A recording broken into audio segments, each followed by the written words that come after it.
This event is being hosted by Surviving Teachers, a group of, by, and for teachers. We do not agree with the coercive nature of the mainstream schooling system, and we want to change this by harnessing the principles of self-directed education, otherwise known as SDE. You can find the link to our website at the top of the chat. Today, we're going to explore topics related to SDE through the lenses of Montessori and Waldorf approaches. Both pedagogical models became referential in the 20th century and are broadly spread up to the present day. Thank you to the panelists with us today. We will be able to reflect about crucial questions involving democratic education. Our appreciation to all of you for collaborating with us in this conversation. We would also like to welcome our moderator for today, Hope Wilder from Sociocracy for All, and author of Let's Decide Together. Hope will lead our 90-minute long panel session, perhaps using some sociocratic strategies along the way. I would like to spell out the principles of safe spaces that our group uses in all of our open events.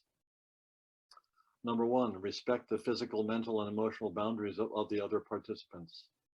Number two, let's not assume the identity, sexuality, gender, health, or background of others.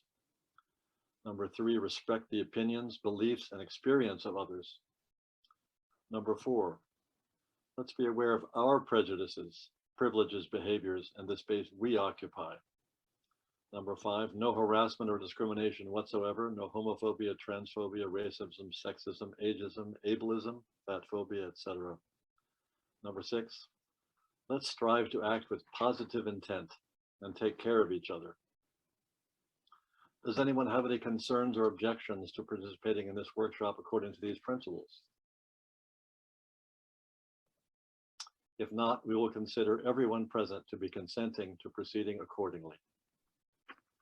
This workshop is being recorded in active speaker mode, so please adjust your name, video, or audio presence to suit your own comfort level. Let's jump in. Hope Wilder, take it away. Thank you, Sidney. Start out with some introductions. Both myself and the panel will introduce ourselves a little more. Then we're going to jump right into self-directed education as a lens in Montessori and Waldorf. We've got a bunch of questions that came up from before the meeting, and we'll start out speaking in rounds with the panelists, each taking a turn answering a question. Then about 40 minutes in, we'll have an open Q&A where you can post questions in the chat, and we also have the questions that people put on their registration forms. After that, we'll have about 20 minutes for breakout groups where we'll be able to discuss in small groups, everything you've heard, more things that come up for you. And then we'll have a checkout at the end where you'll get to share feedback and reflections on what you're getting out of this experience. So I hope that all sounds good. Jumping right in, as for myself, the only thing I will add to my introduction is that I'm in Durham, North Carolina, where I founded a self-directed democratic school called Pathfinder Community School. And I've been supporting unschooling children and families here for about 15 years. So that's my background. And I've just been on the fringes of Montessori and Waldorf, so I'm hoping I can learn more today too. All right, so we've got Cath Fraise, Leanne Ridgway, and Emily Bracale. I hope I pronounced your names right. Please, we'll start out with Cath. Can you introduce yourself and just tell a little bit about where you're located, what school you're associated with, and just a brief sentence about the methodology you work with. Thank you so much, Hope. Yes, so I started out as a high school teacher, and then one of my professors was very much into Montessori, Krishnamurti, and I traveled the world looking at Krishnamurti schools, ended up in New York City, had children, and then actually was choosing between Montessori and Waldorf in New York City when I had very young children. And ended up choosing Montessori. I did 3 Montessori certifications as my children grew. I pulled them out of Montessori schools and decided to homeschool them about halfway through their Montessori I'd say, careers. And then I went back, when I did my, my adolescent work, I was challenged to create a school for the best possible environment for young adolescents. And then I created Workspace Education as my answer to that, which is in Bethel, Connecticut. And we were, I guess, a home education center for about 80 families. And we were creating radically individualized pathways for all of these different learners. And, you know, there I saw how diverse humans were. And I think I've evolved now into more of a regenerative education bent in my trying to help these young people develop agency. And I've now created Workspace Sky, which is it's what I created on the ground, but now in the cloud, so that we can have people come in from all over the world and create a global co-learning community. So that's where I am now. Thank you so much. Wow, that's exciting. We'll go Leanne and then Emily. If you could just share about your location, school, education connection, and a little bit about the methodology you're working with. So my name is Leanne Ridgway. I began working with children in Zimbabwe many years ago when I was living out there and didn't have an educational background and wanted to study an educational background. So then I began looking at different forms of education. And when I came back to the UK, I hated the mainstream system over here. It didn't sit very well with me. So I started looking into progressive different forms of education. And like Catherine, I landed on Montessori as my training. So I trained in Montessori over the years, went back and did more training in it and to degree level, which was really exciting to do a lot of research. And after working in Montessori schools, went into a bit of teacher training. And then I left the classroom I'd say about 18 months, 2 years ago to home educate my own son. Which I absolutely love doing. So I now run the Montessori Rainbow, which basically works with home educated communities within the home ed community online and in my local home ed community, as well as doing a bit of work with teacher training still and things like that, and a little bit of sort of like research and academic, lots of little ways, any way you can get involved in talking about education, and I'm there basically. I'm currently in Shropshire is where I live in the UK, which is quite a rural area, which is quite interesting. We've recently moved there after working quite a while in Bristol and in London. So it's nice to sort of like be in a completely different environment, not in the centralized city kind of area. So it's very interesting times at the moment.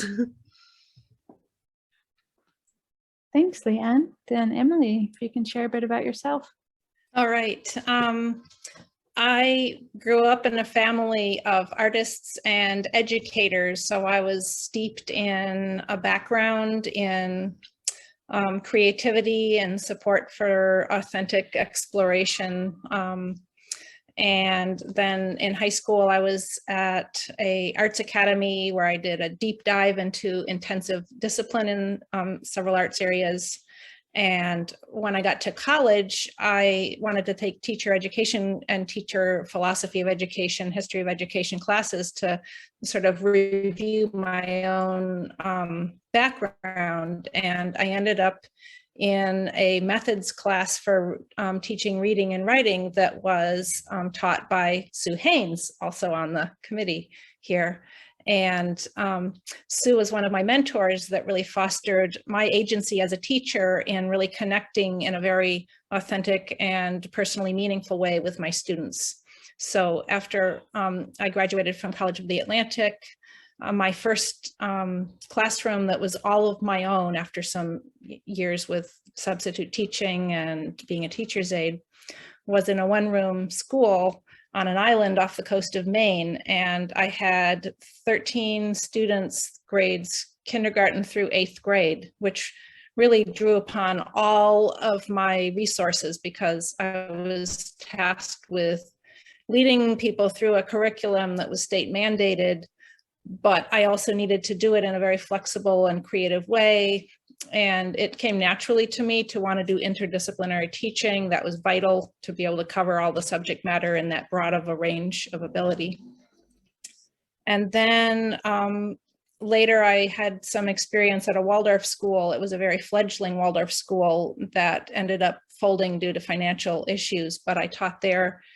I had second, third, and fourth graders, and that was a place for me to see what would translate from my background in the arts and multidisciplinary teaching and my skills from the one-room school. And I really had a lot of respect for Steiner's ideas and enjoyed a lot about the teaching, but I also had a lot of criticisms for it because there were ways that I felt that I wanted to go beyond or outside of some of the boxes. So I have some, I can respond to questions about that later. And then I have two children who are 8 years apart, and I spent approximately 18 years homeschooling both of them at different times in different levels. So, and then finally, when Sue Haynes moved out of state, I inherited her batch of 2Ts, and Sue had methods of teaching one-to-one, which really worked for me because I could recognize the autonomy and the agency and the authenticity and make it really meaningful for each individual student. And I really enjoyed that even more than the whole group setting. So ever since then, I've been an academic tutor, and I also teach art classes out of my house. So that's very much a marriage of technique plus creative agency. So thank you. Thank you. It's such an interesting group. I'm really excited about where this is going to go today. So I just wanted to briefly define what we mean when we talk about self-directed education in this context, and then take that as a leaping off point for exploring the connections between self-directed education and Montessori and Waldorf.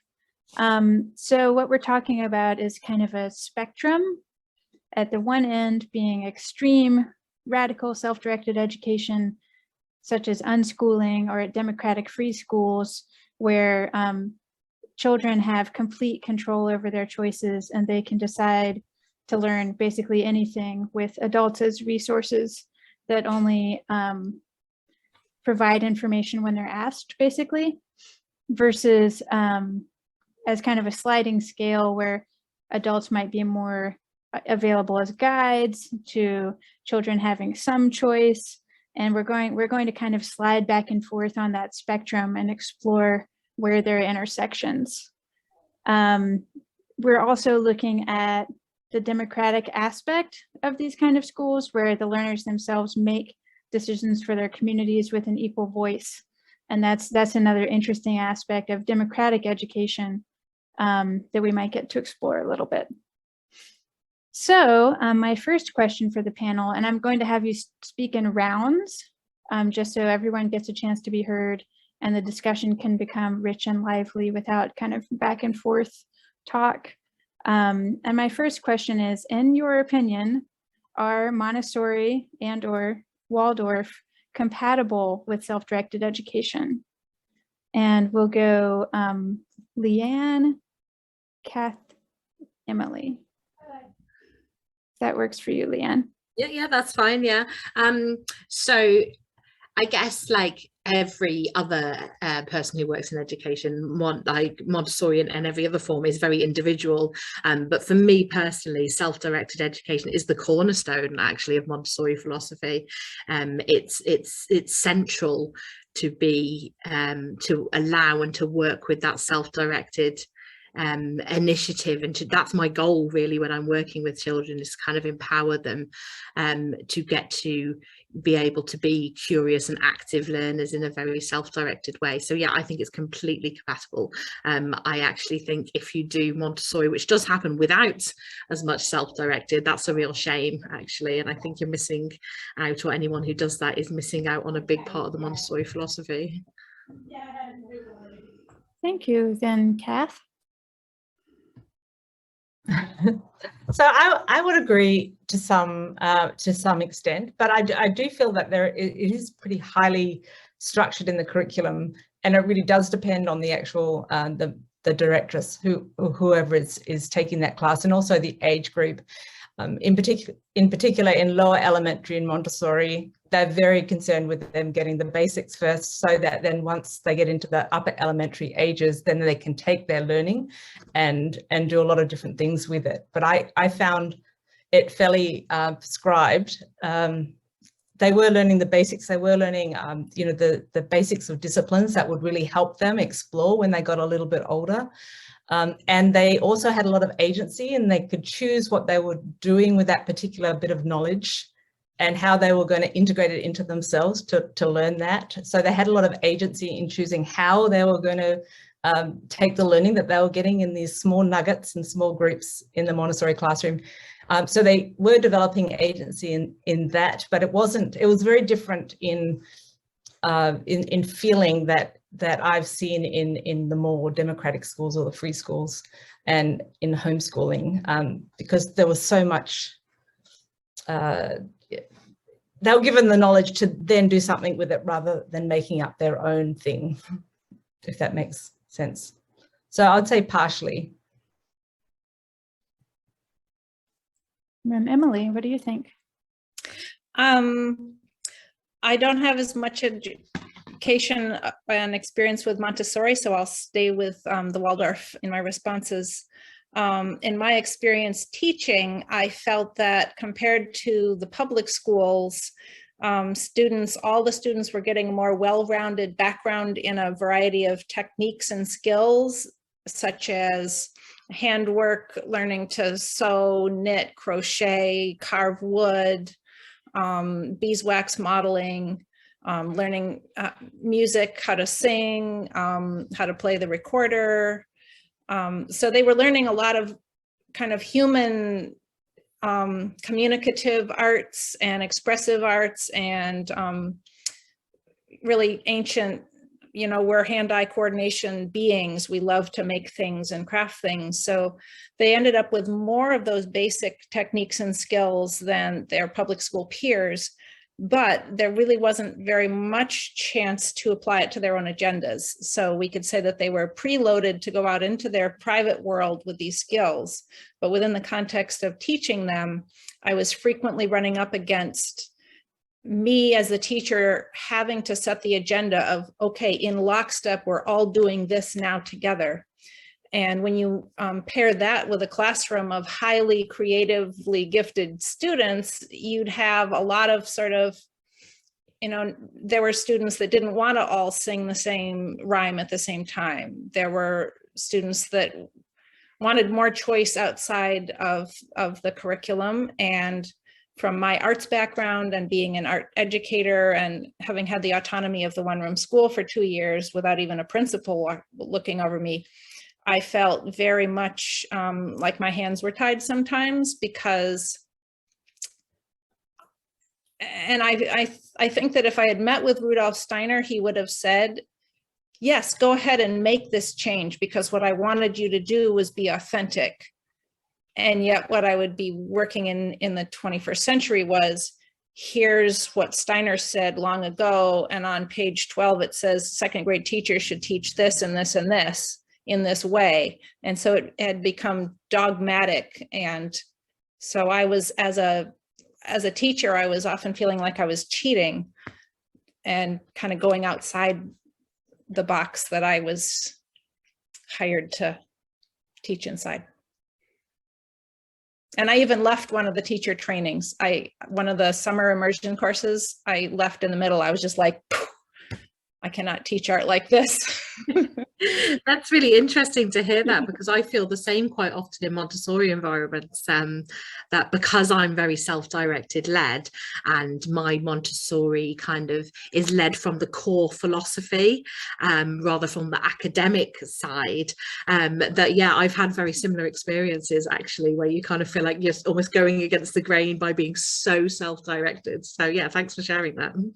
Yeah, and yet if we had met Montessori or Steiner, they would have probably Yeah, been when like, you "Sure, said I that, I was like, exactly, that is exactly what I've thought at different times. Yeah. Yeah.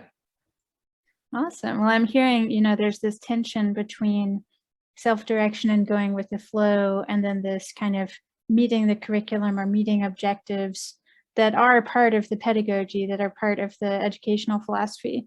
And I'm wondering, like, where do you see your specific pedagogy on that spectrum between 100% the actual learner's free will, as opposed to a range of teacher chosen options, and then possibly even requirements? And I guess how, what is the landscape, and how have you personally navigated between that landscape? Because it sounds like none of you are really rigidly ascribing to like the perfect, I don't know, model, the most rigid application possible. Does that question make sense? Mm-hmm. Okay, and let's try the same order and then we can mix it up later. Yeah, so that's a really interesting thing, and I think a lot of that comes down to perspective and your interpretation of that curriculum and that philosophy. A lot of that will come down to your personal interests, and who you trained with and who you were trained by. And I think it's quite similar in Steiner, that there's quite a small pool of places where you can go to get this training. And some of my personal mentors, who came from mostly Montessori Centre International, which doesn't exist anymore as of last year. It's been rebranded and rejigged in a lot of ways. But I learned from a lot of very creative people, and a lot of people who really taught me to question the philosophy and to really reflect on my approach. So I think a lot of what you're saying about finding your own way between that comes from the ability to be able to reflect and constantly learn from other people around you and still keep the core of that philosophy there, if that makes sense. In terms of the spectrum of curriculum and self-directed and autonomy for the child, Montessori is very much about the prepared environment and having that environment layout. And then a lot of what we do as guides is finding ways to allow the children to be self-directed within that environment. And you do get the approach that's very academic and with the skill list and the things and the different materials to be used. And then you do get people who are more sort of like, here's the options, choose within those options. And it's about how you interpret and how you work with that, really. So a big part of it for me is setting up the environment, observing what the children are interested in, and really working collaboratively with the environment and with the child and children, and you placing yourself in such a way where you can enable that self-directed. Yeah, and I agree, and I feel that it really it's different depending on each particular child. Their development, where they are in their self-directedness, how much scaffolding they need, to be successful. And for me, I'm always looking at the ability of that child, the capacity of that child, their ability to function, their self-awareness, their ability to master their will to go in a particular direction so they can really develop themselves. All these things sort of play into the way that I would be resourcing a child who's wanting to do something in particular. And that varies, enormously depending on who I'm talking to.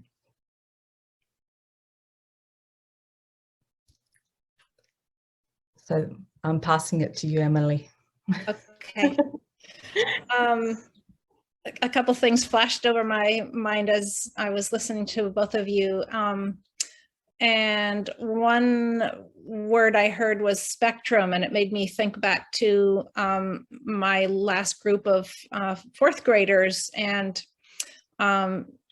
soon after the school closed, well, even before the school closed, several of those children matriculated into the local public school because they did have special needs. They were either on the autistic spectrum or had a little touch of Asperger's or dyslexia, whatever it was. And I remember one of the Waldorf teacher trainers saying, and he was a really good teacher trainer that I really did respect and appreciate. And he said, Waldorf is not actually set up to meet the needs of a wide spectrum of divergent thinkers and learners. It is more broad spectrum than, say, a public school that's very much rote learning, kind of boring, stuff. But when a student really has a learning disability, like they're having a hard time learning to read, or various common things that come up, I didn't feel equipped from my Waldorf teacher training to meet the needs of those students. And I found myself drawing upon the public school things, and I found myself hitting barriers within the way that Waldorf was set up, so that I really couldn't meet those needs. And I became so frazzled sometimes trying to go around to each individual student and kind of try to meet them where they were at, such as during a silent reading period. And I also remember there were two brilliant young girls who were applying to go to our Waldorf school, and they were reading 300-page chapter books in first grade going into second grade. And so they were so far advanced for the Waldorf system. And I remember saying, if they come to our school, we need to make an allowance for that. They're not into learning their block letters and, beginning sounds. They're already advanced. And I met with so much resistance of, no, they need to be brought back and slowed down, and they probably have social learning to go through. And I was like, yeah, but they're already fluent readers. Can't we let them bring their Little House on the Prairie books to the class? So they didn't end up enrolling, and the public school got the gift of their presence. Wow, this is really interesting. I have one sort of personal broad question, and then I have a more specific technique-oriented question. There were both really hot topics in the questions we received prior to the panel. So the first one is, how much autonomy do you feel personally is the right amount for young people? And within that, you can define, what does that autonomy look like in daily practice? And are you ready to go reverse order? Would you be comfortable with that, Emily? Great. Yeah, I think this is where I look back to my many years of experimenting with different kinds of homeschooling with two very different children of mine. I would say that autonomy for young people really varies day to day, month to month, year to year. And I had times of pulling back power, times of giving away more power, times of adjusting how things are done. And I think from the perspective of a parent as well as a classroom teacher, we have to recognize that a child is growing up into a society, into a culture, into a world that expects certain things of them. And we want them to be prepared with certain skills, including the skill of following directions, doing things that are asked on time in a certain way. So on the one hand, there's a lot of value in unschooling and really getting in touch with what your needs, goals, desires, interests are. And on the other, there is the need to sort of cover some curriculum. And I tried to do a combination of both. For example, I would look up what is the state mandating for this year of school in this subject, and let's try to hit those notes so that if for some reason either of my children had to go and enroll in the school, they would be at least a little bit on the same page with their peers. And then I also tried to look for ways that they could be engaged that was interesting for them, meaningful for them, had relevance for them. And likewise in the Waldorf school setting, one of the ways that I worked with that autonomy was when we would do the main lesson books, which I loved. And if you're not familiar with that, it's the teacher is, instead of having a textbook that's already written and illustrated, the teacher tells stories and draws pictures on the chalkboard and with crayons and colored pencils in the later grades. And the students all have these beautiful blank spiral bound notebooks of really nice drawing paper, and they're creating their own textbook. And I would allow for a little more than the usual autonomy in expressing in writing and artwork. I would have sort of a baseline of here's what you need to have in your picture, here's what you need to have in your notes, but then beyond that, develop it into your own, make your own illustration, write extra things. So that was one way that I worked with that. Thanks. Yes. And Cath? Yeah, well, I think that gosh, I'd say, so what these paradigms are all about development, and we're trying to, really help them develop themselves as they're learning. And the way that I have seen it work the best in my educational journeys has been when the teens or the children are in experiential learning situations where they have to take on some responsibility, or in some way that the community that they're working with is relying on them. And they're working alongside, adults who are sort of professionals in that area. So as the teacher, that we're not actually responsible, but they're being surrounded by people who they can ask questions, and they actually have to do something. And I saw it when I was homeschooling. My daughter started an animal rescue when she was 13.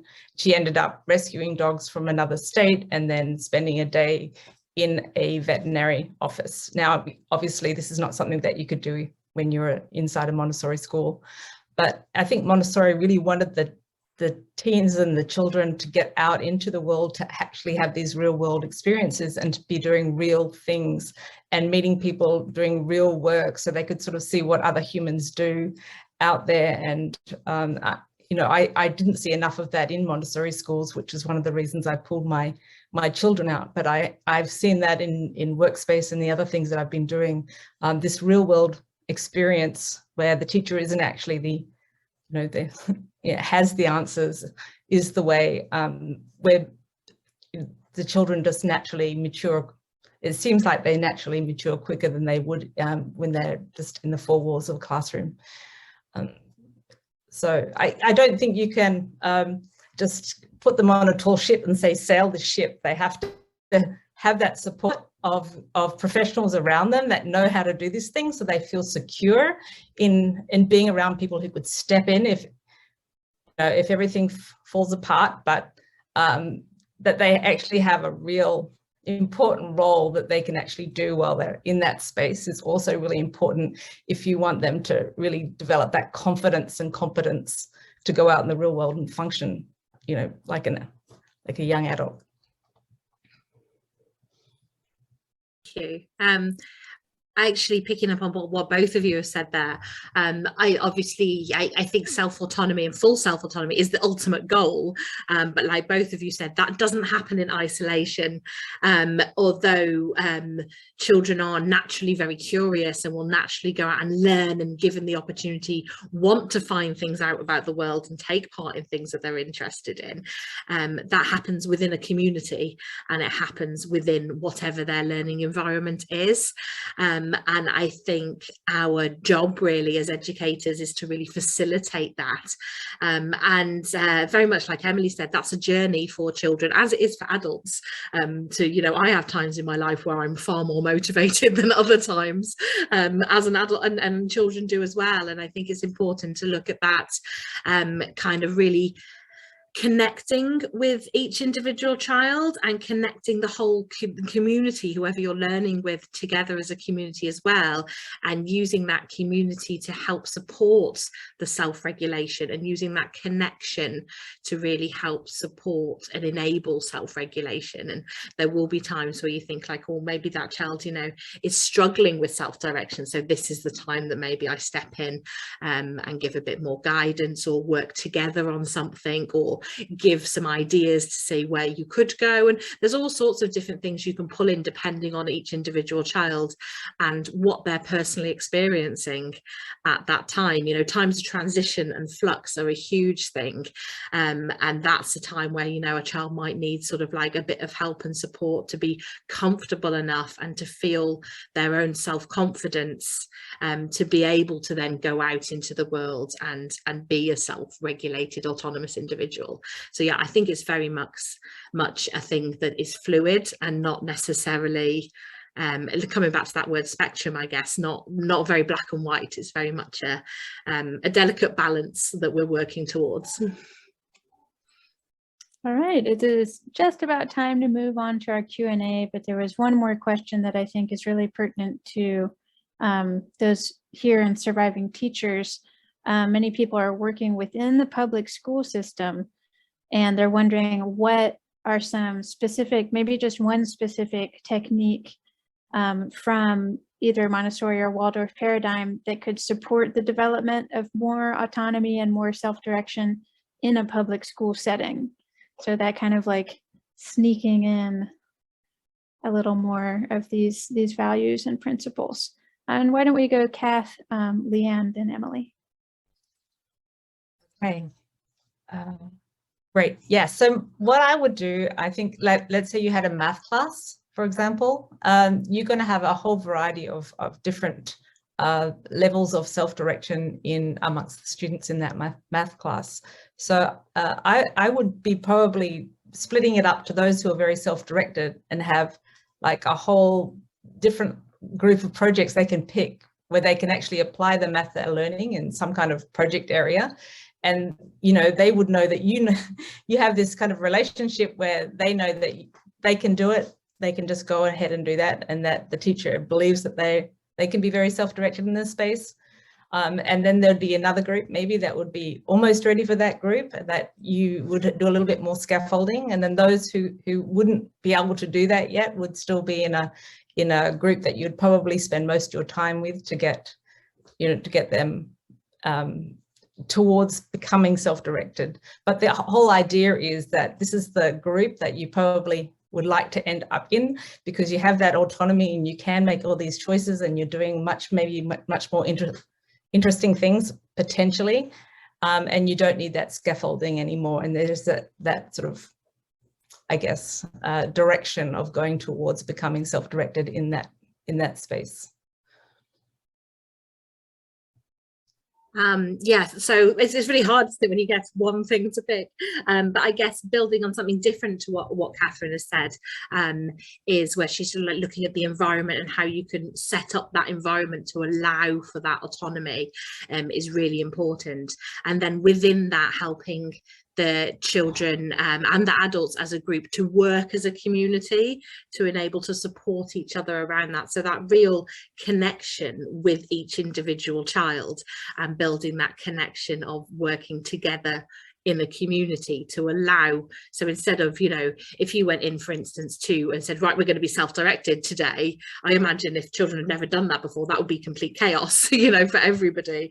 But if you build that connection and that individual way of being able to build that children's self-confidence and that feeling of responsibility within their learning community, that they can then take on that own individual community and work with themselves and work with others around them. And then Emily? A couple of things came to my mind right away, and one of them is in the realm of math. I really enjoyed the manipulatives, and actually I should say my daughter went to a Montessori preschool because my best friend when she was newborn was a Montessori early childhood educator and had a Montessori open mornings at her house. So Hannah went there for 3 mornings a week when she was old enough. And so I got a few ideas from that. So in my work with the public school students who I tutor, they tend to have some issues with reading, writing, math, where they're behind. And as Sue would know, those are also the students that tend to be creatively gifted as well. And I found it very successful to really bring in that hands-on learning approach of using manipulatives, go out into the yard, collect the fallen acorns or horse chestnuts, and then make 4 groups of 3 and 3 groups of 4, and, you know, use that to help you with multiplication.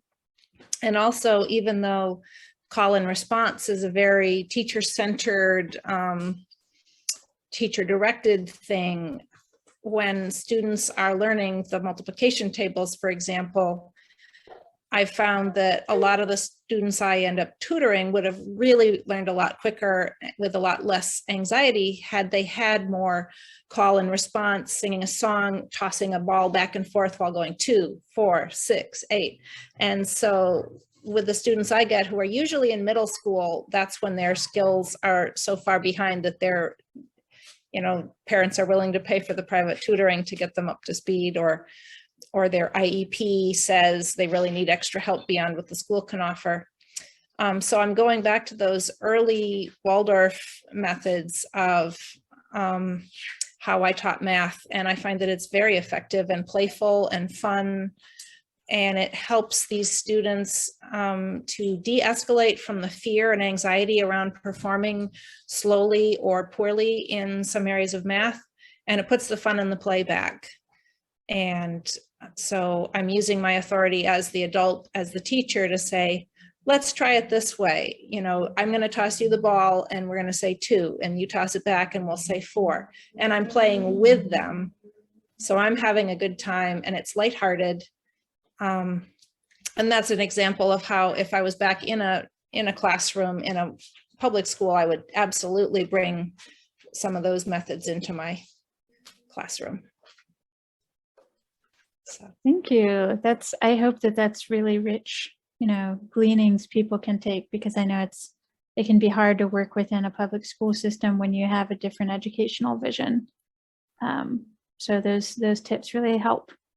So we've got tons of questions, and I'm going to go back and forth between questions we got before the session and questions that just came up in the chat.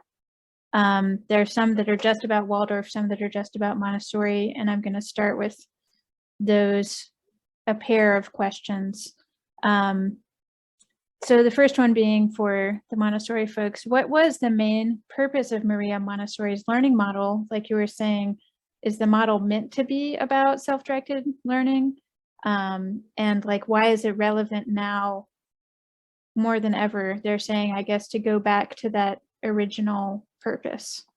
And maybe I'll start with Leanne, since you talked about that a little bit, and then Cath.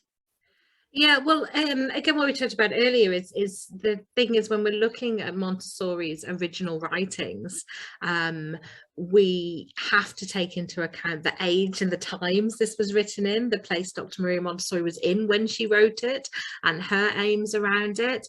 And it is very much, and also some of the writing can be contradictory in different places as well, especially when it comes to, I know we're going to speak later about imaginative play, and that's something that I've written about and specialized in, because the writing can be contradictive on that, depending on when she wrote it in different points, you know. So I think it's really important to look at her original writings and the core of that, and go back to the real sort of like philosophical points of it, which are very self-directed. And that was like a really important key cornerstone of that, and working with that really. But as Cath knows, it's very interpretive. Different Montessorians will interpret it, and I've worked with many Montessori schools in different places, and it completely depends on how you interpret it, to be honest with you, and who you were taught by, and your own self-reflecting and your own learning. Yeah, I would say that her primary mission was to help create students who were agents of change in the world for good. She lived through 2 world wars, and she was very, very, and she was interned during those times. So, and she had to move and all sorts of different things. So peace was, I think, her primary objective, in making humans who would be striving for peace and creating the systems in the world that would create peace going forward, as she didn't want a repeat of history. So good community members, really making good humans. She was a humanist. very concerned about, you know, like if you are doing in your natural line of development, right? If you're doing what you are wired to do, what you care about, what you're good at, how you've developed yourselves, and you're doing your thing, right? You're not going to be an angry person who could commit these atrocities. You're going to, you know, feel good about yourself and be in a good place. And I think, you know, ideally everything in her classrooms, whether it's in creating the community that you create in these little casas, whether it's developing agency from, you know, getting a little bit of knowledge and then having to go out and integrate it into yourself in your chosen way, which these children are always challenged to do, and also getting the really strong, I think very, very strong academic, so you understand disciplines and you can understand pretty much any phenomena that's happening outside of you. So you have a pretty good explanation of your surroundings, gives you sort of a strong sense of self, you know, right from the very beginning. So for me, it was a very strong pedagogy for developing agency. And I feel very blessed that my children did that when they were younger, because that did give them that stable foundation. So yeah, educating for peace, I think, was her primary passion. And do you have a quick follow-up of where somebody could read about that, as in her desire? Yeah, to I've make just children... put the title in the chat because I saw Joe's actually asked about that. That's the main one. Is the education for peace, but she talked about it in a few of them, but correct me if I'm wrong, Cath, I think that's probably the main book that covers that. I would say so, yes. Yeah. Wonderful, thank you. Another great one to read, actually, in terms of Montessori peace education, comes from an author, Adeline D. Wolfe, and she writes a lot about Montessori and peace education, and she's got some beautiful work on that. Great. I have a Waldorf-centered question for Emily, and then I'll move on to questions from the chat. And that's just very simply, how can I match Waldorf education and self-directed education? And is that possible? Oh, and I think you're muted. Would the application of that be somebody who is a parent who is homeschooling, wanting to bring in Waldorf, or a teacher who is bringing Waldorf into, what is the context of the question, I guess?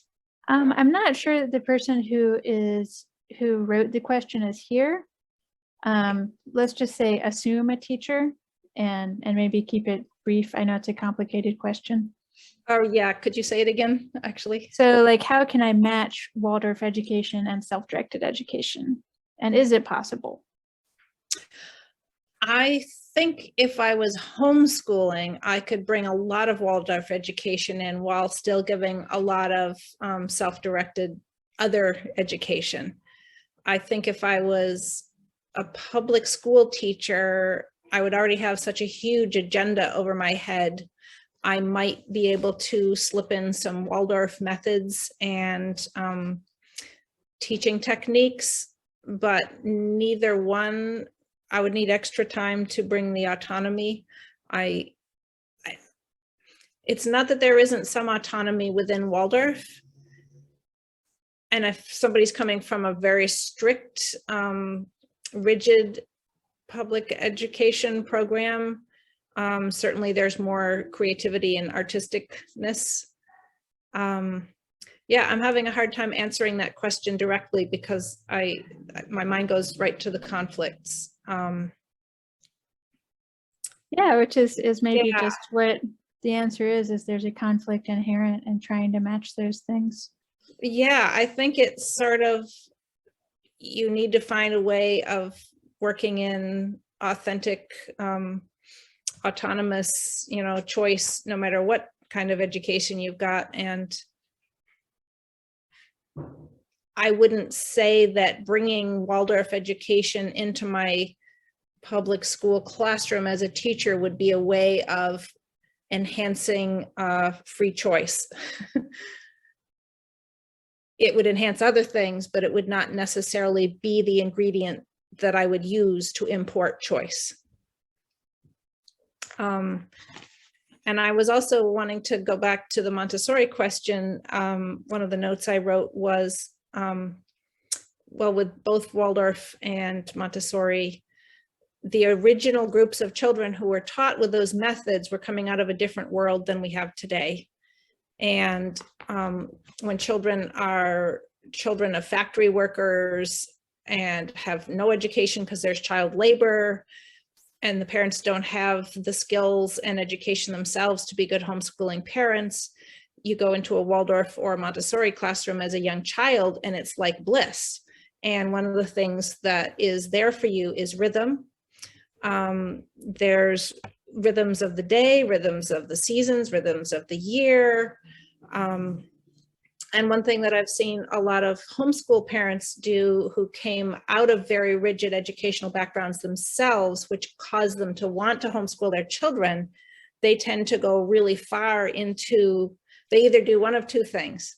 They either come in and try to make homeschool as rigid and disciplinary as their public school education was, because they think that's what education is. And then they run up against their child's,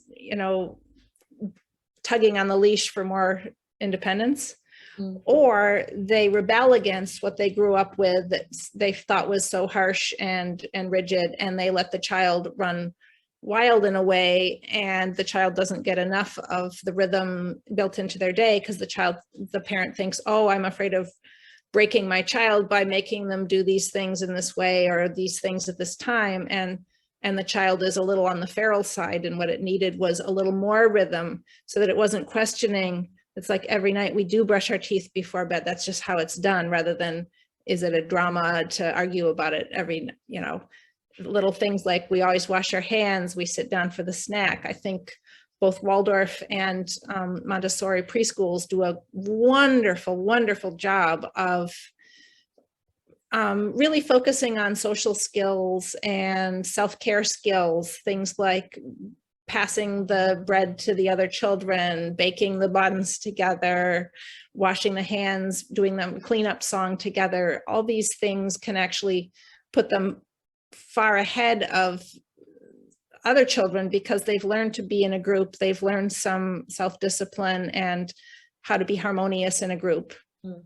So that's a different thing than the later grades in Waldorf that are more about the academic. Yeah, and I think that's a really good point on the crossovers, is that point on community and the children working with the community. One of the points actually I keep thinking throughout this that I wanted to mention at some point was if you go to those early years stage. So I originally trained in early years, and it's my favorite to work with is early years, even though I've worked with children of all different age ranges before and after. And I think there's so much can be taken from those early and looking at child development in those early years, where to me those principles that Steiner, that Waldorf and Montessori used in those early years are really valuable and shouldn't get left in those early years, like the ability to have that time and to play and the hands-on and the practical and the community. And I think that should actually be more prevalent all the way through education, actually.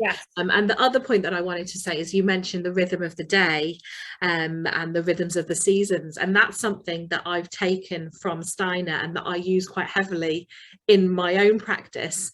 And I think it's such a valuable thing to learn from these different approaches and to use things that suits my homeschooling, my home education better than necessarily the Montessori approach. So I kind of like, in some ways it can be really valuable to learn where those different philosophies intersect and cross over, and which bits you can use to enrich the learning experiences for the children and the whole environment for the adults and the children together. Yeah, and I would like to add that I think that when we're I would like to distinguish K8, the grades from the preschool. And I think that Montessori and Waldorf have so much to offer to the early childhood experience. I wish that all standard daycares would take a look at how the Waldorf and Montessori preschool programs are run and what's involved, because I think that that's where I'm most happy with both philosophies, is 2, 3, 4-year-old, 5-year-olds experience. I'd like to also say that, you know, in my family, I had two. Just last comments. We're running out of time. Oh, Go ahead. oh, last comment. Yes, but you know, you if you've got multiple children, I had one that was perfect for Montessori, the other one that I wished had gone into Waldorf, because you know his fine motor came in a lot later. There were a lot of reasons why I thought he needed a lot more play-based, you know, education, which and he needed those rituals so much more than the other one who just thrived when she was much younger in Montessori. So. You know, we don't learn enough about that, you know, as parents. So we don't really know which is the best fit, and we get sort of stuck in one or the other or in public. And so really listen to your child. Your child would give you the clues about where they should be. Yeah. All right. I'm sorry we didn't get to all the questions in the chat. We've got enough material for another 3 hours of conversation, I'm sure. We wanted to give everyone a chance to go into breakout rooms, and if you'd like, you can keep discussing the questions that you might have raised that weren't able to be answered. The panelists and I will be in breakout rooms 2. There'll be rooms of 3. We'll have 20 minutes in the breakout room, and I would encourage you to try at least starting out with some introductions and to try speaking in circles. Just each person taking a turn and seeing how that feels. And if you like to continue to do that for the whole time, and if not, you can just everybody unmute and chat naturally. I would just encourage you to kind of observe the difference between those two different ways of being and listening together. And that's something I bring from sociocracy. So without further ado, I believe Bruno is our breakout group coordinator. Yeah, it's ready, so maybe we can go. If it would be that 2 panelists would be on the same room, please maybe come back and I will rearrange them, so maybe you are in different rooms and can have better discussions. So I think we're still kind of trickling in, coming back. And the last bit that we've got here is just kind of feedback and reflections. And I'm trying to see, can you tell me, Bruno, how many people are in the call? There are 18 left. Okay, great. I can see that at the bottom.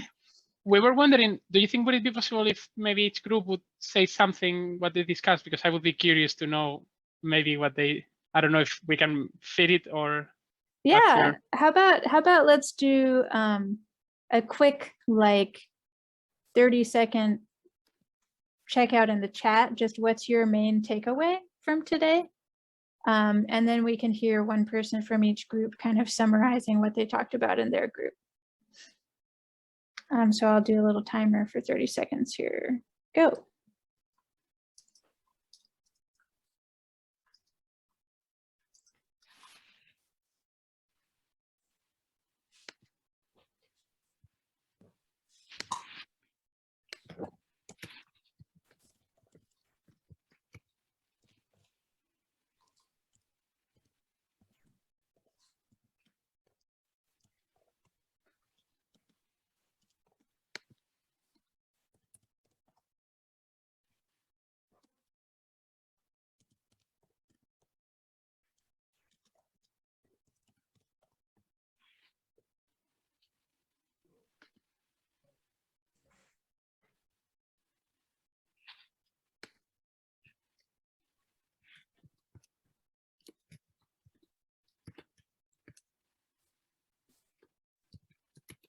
Oh, and then Bruno, do you want to just call out each group name and one person can speak up for them? Sure. As I have the list here. So room number 1, we had Nadia, Rita, and Sidney. I don't know if any of you want to say something. Go, Nadia. Thanks, Sidney. Yeah, I think I want to share a couple of things that came up for us. I think one was just from the perspective of self-directed education and the capacity for humans to be self-directed from the moment they're born.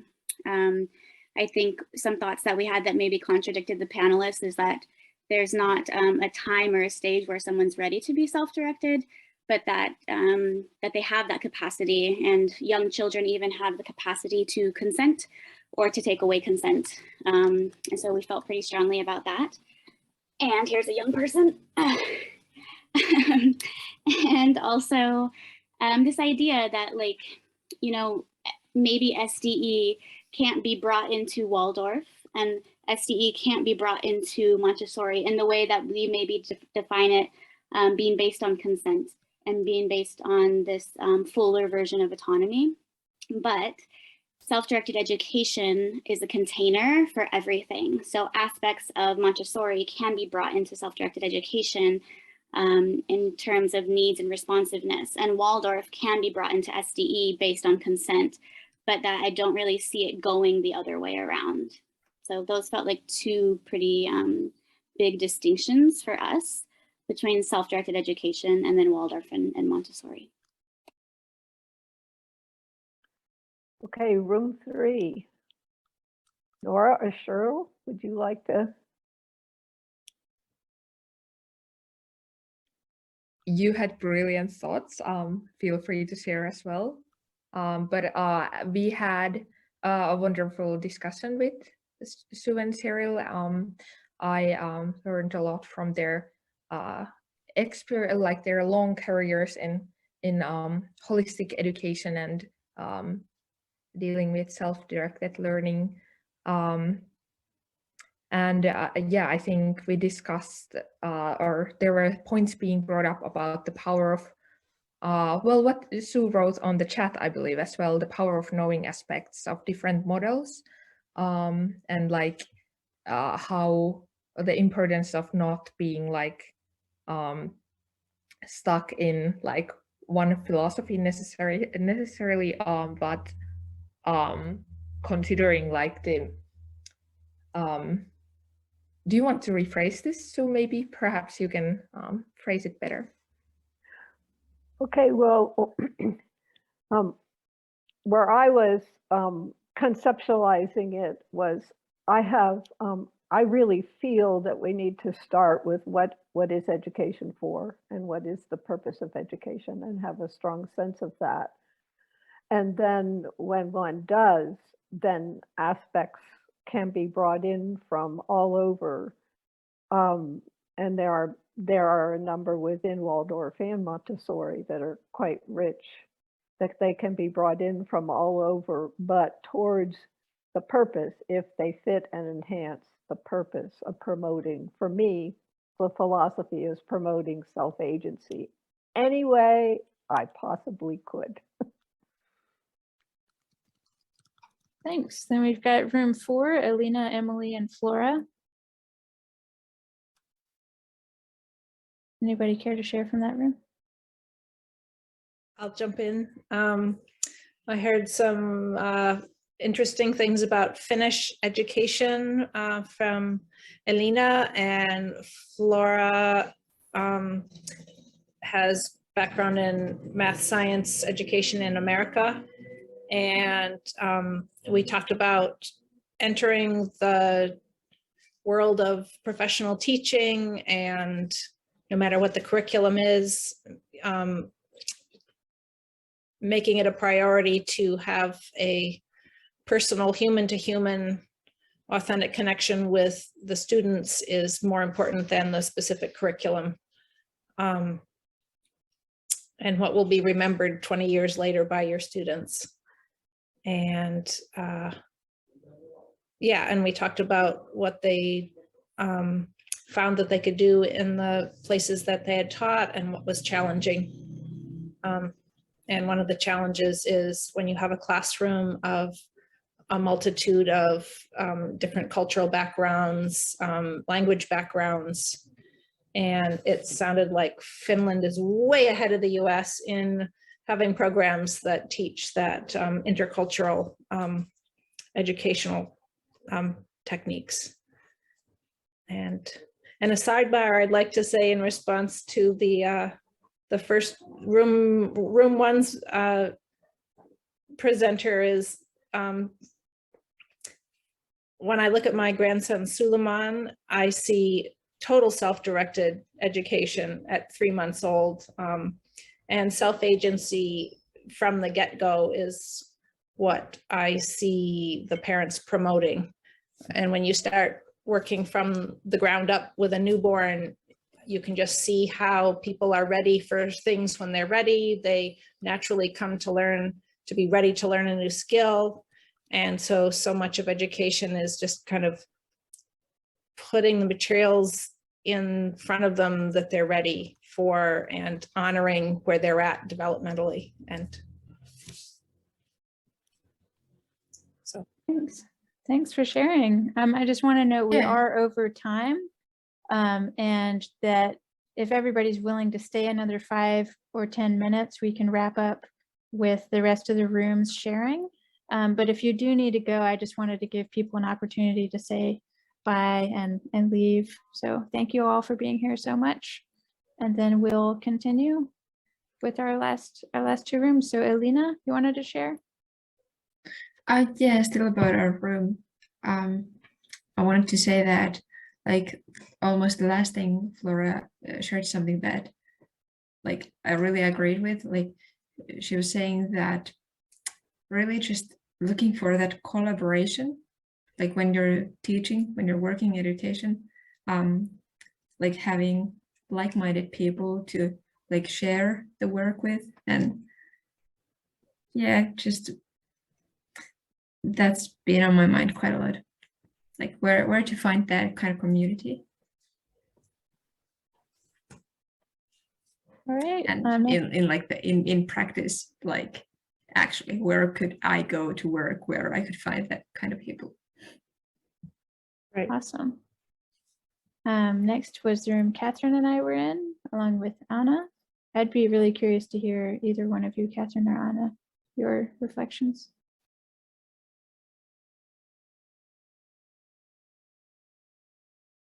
Well, we went back to talking about our 15-year-old selves, where we were and, you know, how we felt.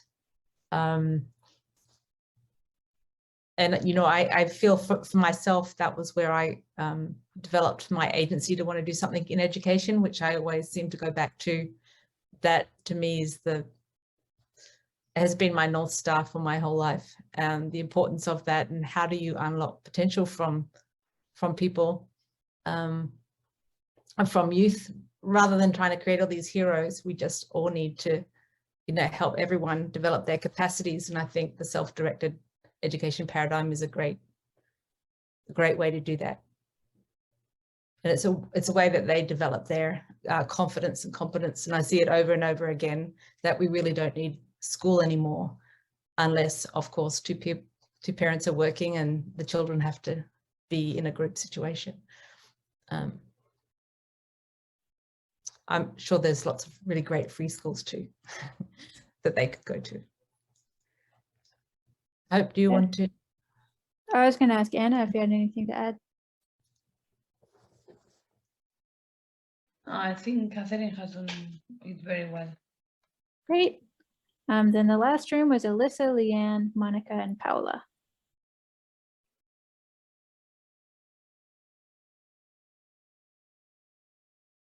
I feel like I talked a lot, so I'd like to hear what you guys thought and your feedback.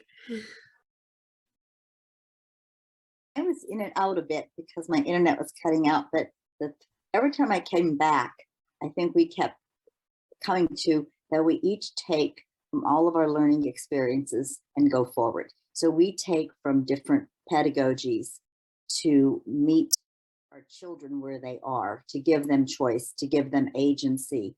So to help them become more, you know, our intention is to help them become more self-directed in what they're doing. But again, I was in and out. So, but every time I kept coming back in, this seemed to be a piece. And then the question of when does a child have full agency?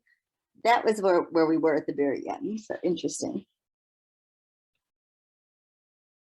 Anyone else? I think other people were in there more than I was.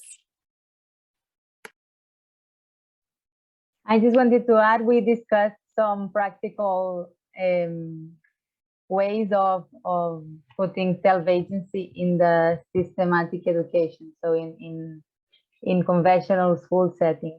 And that was really interesting to see how it works in practice. I think that's all our groups. So thank you all again for coming.